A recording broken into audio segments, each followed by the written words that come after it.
Menjadi pengangguran memang hal yang tak menyenangkan. Masalah selalu datang bertubi-tubi.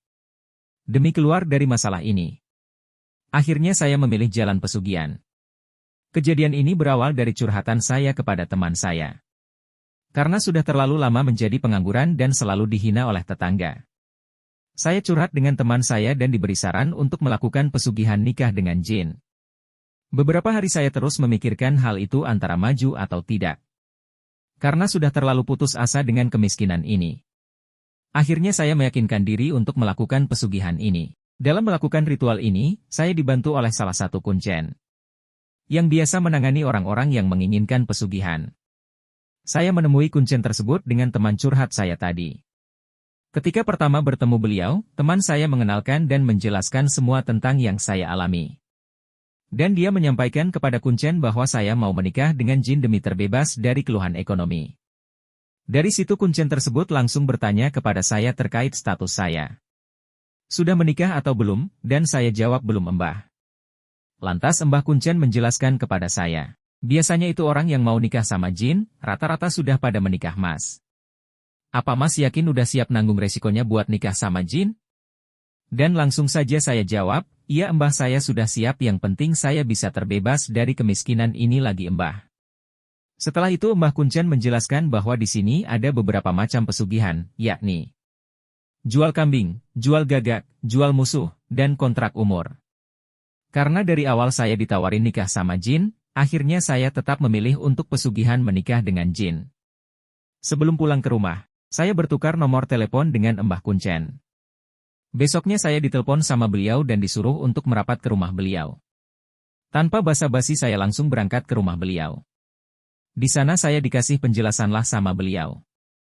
Begini Mas, kalau Masnya nikah sama jin itu nanti konsekuensinya, si jin umurnya tambah panjang dan Masnya umurnya tambah pendek.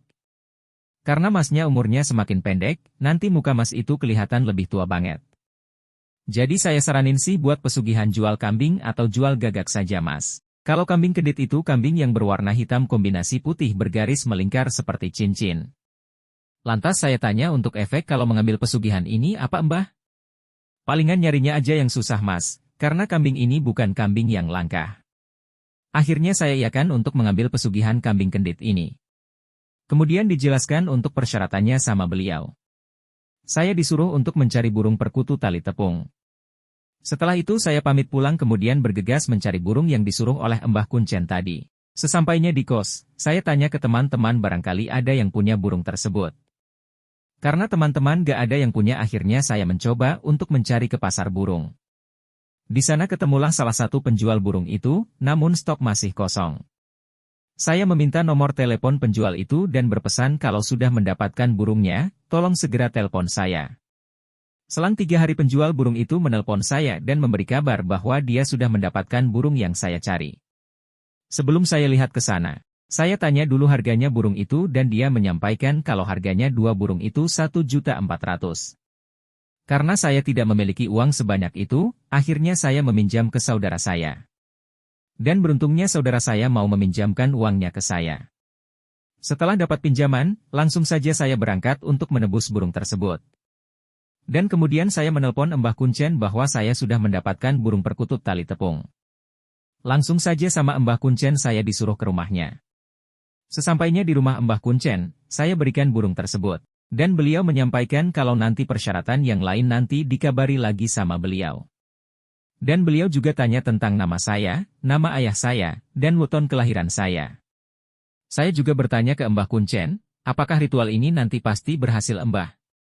Kata Mbah kuncen itu yang penting bukan kelahiran weton Jumat Kliwon pasti berhasil Mas. Akhirnya saya pulang setelah berbincang mengenai hal itu. 3 hari kemudian Mbah kuncen menelpon saya dan menyuruh saya untuk ke rumahnya. Tanpa basa-basi saya langsung meluncur ke rumah Mbah kuncen. Setelah sampai di sana, beliau menyampaikan, Mas malam ini bisa dimulai ritualnya, apakah Mas sudah siap? Saya jawab, iya Mbah saya sudah siap. Setelah itu saya diajak beliau ke arena tempatnya hutan di tengah sawah dan terdapat 7 makam di sana. Sembari beliau membaca doa ritual, saya disuruh membersihkan salah satu makam yang ada di situ. Setelah selesai membaca doa, beliau tanya ke saya. Mas, siap gak kalau ritualnya dilakukan di sini? Saya berpikir tuh, siang aja tempatnya seremnya minta ampun, apalagi kalau malam. Saya bilang ke beliau, Mbah saya gak sanggup kalau ritualnya di sini Mbah. Ya udah kalau gitu nanti ritualnya di belakang rumah saya saja. Tapi masnya ambil itu sebagian tanah makamnya untuk dipakai ritual nanti. Setelah itu kita bergegas ke belakang rumah Mbah Kuncen. Di sana tempatnya itu seperti tempat untuk membakar batu bata. Jadi, cocoklah tempatnya untuk ritual. Sebelum ritual dimulai, beliau menyampaikan. Nanti kalau cawan yang sebelah kanan ini terbakar, artinya ritualnya berhasil. Tapi kalau cawan kiri yang terbakar, berarti ritualnya gagal. Beliau juga menyampaikan, nanti ketika ritual dimulai, saya disuruh membaca syahadat, Al-Fatihah, dan sholawat terus-menerus. Kemudian beliau bergegas mundur dari tempat ritual. Akhirnya dimulailah ritual ini, dan saya baca terus apa yang disuruh Mbah Kuncen tadi. Saat saya baca-baca itu, angin tiba-tiba datang dan kencang banget. Jin, setan, binatang-binatang tiba-tiba bermunculan di hadapan saya. Mereka satu persatu mendatangi saya. Semakin saya baca-baca itu tadi mereka semakin mendekan dan membuat mental saya semakin down. Waktu mereka semakin mendekati saya, tiba-tiba mereka mundur. Dan di belakang mereka ada sosok perempuan yang sedang menari, saya rasa itu yang namanya Mbah Ronggeng. Wanita itu menari dengan menggunakan baju adat Jawa dan selendang warna merah, dia menari di depan saya. Kejadian itu membuat saya semakin down dan ketakutan. Saya mau mundur tapi sudah kepalang tanggung, akhirnya saya tetap beranikan diri untuk tetap lanjut ritual. Tidak lama setelah itu cawan sebelah kanan terbakar, di situ saya merasa sangat kaget. Dan di situ Nyai Ronggeng masih ada di depan saya sambil menari-nari. 5 menit setelah kejadian itu, Mbah Kuncen datang menghampiri saya. Beliau mengatakan kalau ritualnya sudah berhasil dan diterima. Setelah itu saya disuruh membereskan alat-alat ritual tadi kemudian kita bergegas ke rumah beliau. Sesampainya di rumah beliau, dijelaskan kalau nanti saya pulang. Tanah yang dari makam tadi disuruh sebar di depan rumah saya, karena nanti akan ada orang yang datang untuk ngasih uang. Setelah itu saya langsung pamit pulang dan sesampainya di rumah langsung saya sebar itu tanahnya sesuai dengan arahan dari Mbah Kuncen. Karena perintah dari Mbah Kuncen untuk menunggu di rumah, akhirnya saya tetap menunggu di rumah dan tidak keluar kemana-mana. Singkat cerita, 9 hari setelah ritual itu, datanglah seorang kakek-kakek membawa karung ke rumah saya. Dia langsung memberikan karung itu ke saya. Saya tanya ke dia, Mbah ini siapa dan ada perlu apa?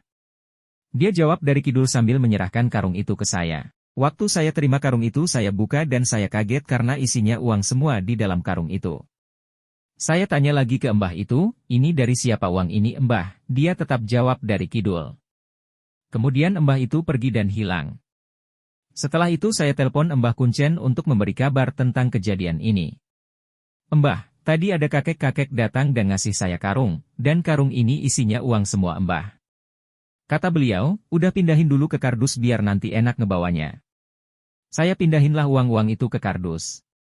Totalnya ada 2 kardus penuh berisi uang. Kemudian malam harinya Mbah Kuncen datang ke rumah saya.